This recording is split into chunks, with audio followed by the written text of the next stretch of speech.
Well, over at CNN, they are offering free advice to the Democratic Party. If you want to win in 2020, don't nominate a man, and especially don't nominate a white man. Watch.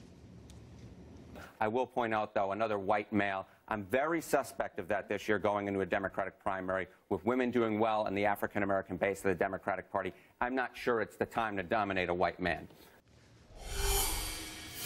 Now, obviously, that's the dumbest channel on TV, so we could dismiss it. But why dismiss it? Let's take it seriously. Julian Epstein is a Democrat. He once served as chief counsel on the House Judiciary Committee. He joins us tonight. So when I first saw this, I thought, just more moronic blather on CNN. But then I thought, it's actually not a crazy point. This is a party that is openly kind of out of the closet hostile to white men. They say it all the time, from Pelosi on down.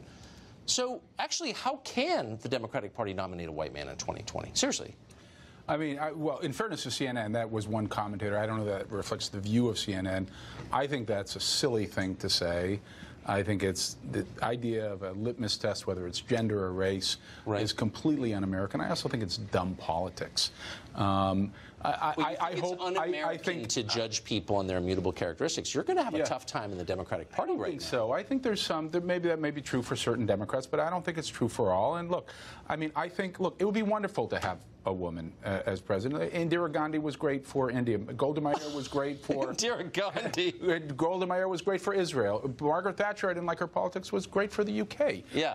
But I think voters are going to go into this, with all due respect to our friend from CNN, with a little bit more intelligence. I think they're going to look for someone who has, and one thing that Trump taught us, is the importance of a strong, big personality. I think that's important. But hold on. This is, I mean, and by the way, I'm on your side. I agree with you completely. I think you should judge people on what they believe and what they do, not on things they can't control like their sex or their race.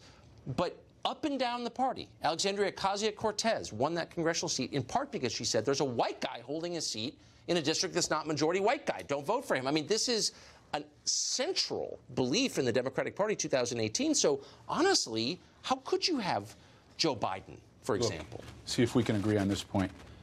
Both parties are guilty of playing the identity politics game.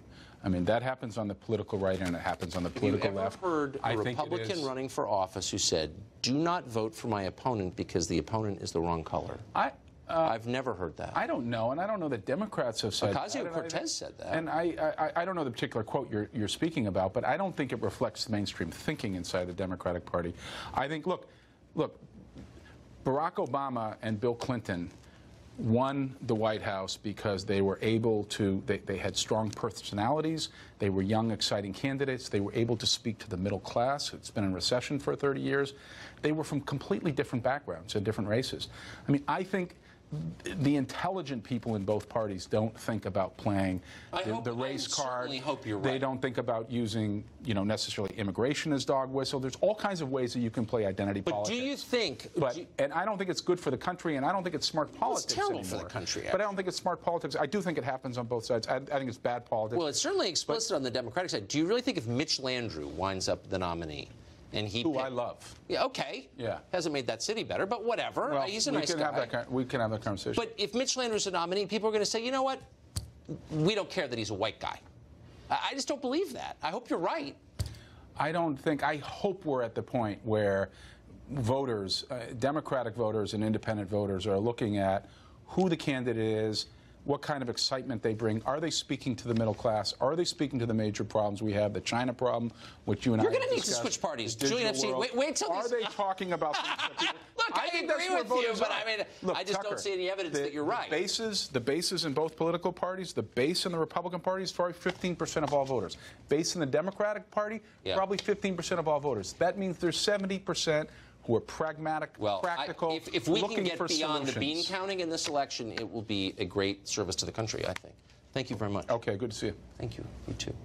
Chicago Mayor Rahm Emanuel is betting the city's fortunes on getting more of his own people addicted to gambling and drugs.